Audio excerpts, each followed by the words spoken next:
Today we'll be installing 5 parts, which will be the drive belt, the auto tensioner, 3 pulleys, 2 grooved and 1 smooth.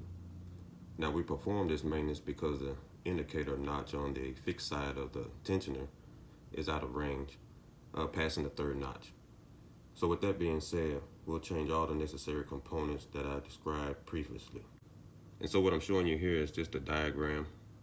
You can look at that so you can know how tight these bolts need to be, inch, pounds, newton meters, whichever one you're going to pick. So I got this here on that for you guys to look at. And so you can check that out too with the drive belts.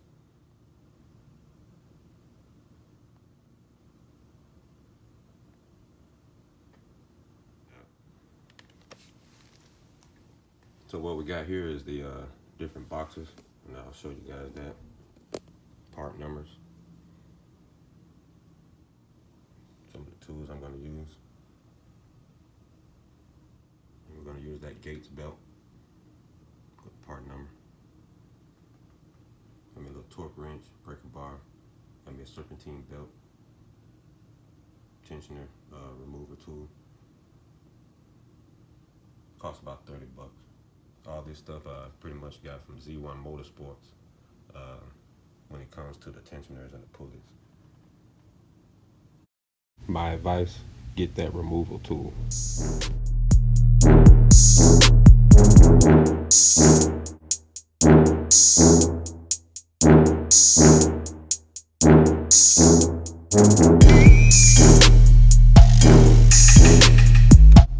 Let's remove the 2 10mm bolts that hold the coolant reservoir.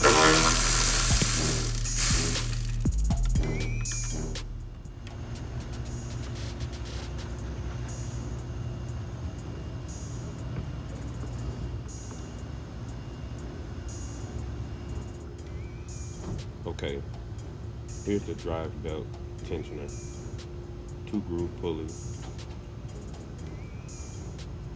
stacked on top, and then 1 smooth pulley off to the right.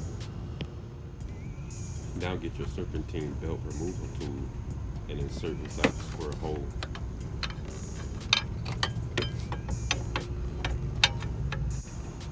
Now lift up to relieve the tension and put the Allen key inside the hole once it's lined up. Hey, I'd like to make one quick note.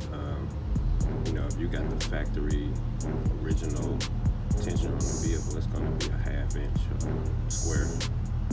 Now you buy the aftermarket, it's going to be a 3/8 inch. So please note, like when you're trying to take off the stock one from the original, from the factory, you're going to need that slim tool to access that area to take the tension off that tensioner. It's not going to work with a tool that's not slim. Now that you got your Allen key in, you can get ready to remove the belt.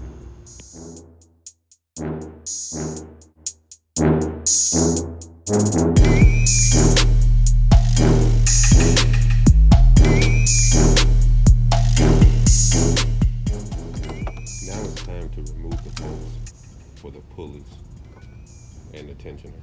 That's going to be a 14mm socket. It's not going to take much effort to break it.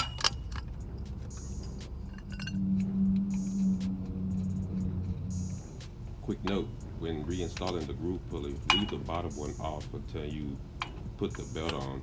It'll make it easier getting around the tensioner pulley. My advice is for you to get a cheetah bar so you can break this if it is giving you some difficulty.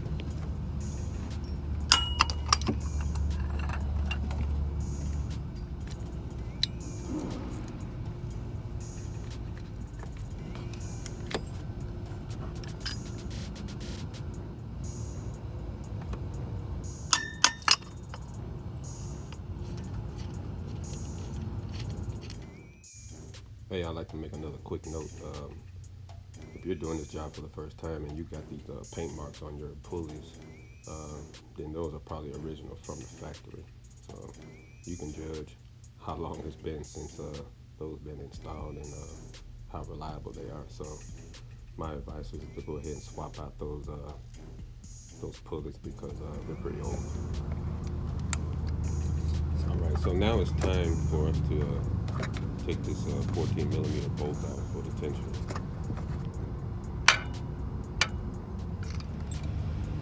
Alright, so with the old one out, we're going to put the new one in. And just please note on the back of that tensioner, there's a little notch that goes into the motor. That'll hold it in place once you torque that bolt down. So everything will be lined up. Now all you need to do is torque that down.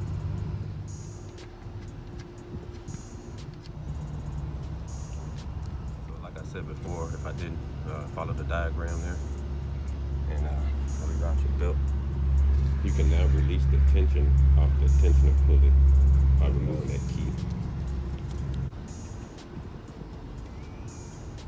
Alright, so once you got your belt on there, you're going to need to get you a 19mm socket.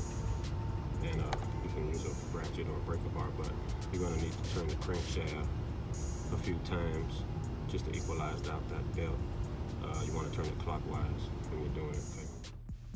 Now the service manual says turn it several times. I just turned it a few times and it worked for me. Now I will do one more final inspection, then start her up. I hope this video was helpful. Thank you.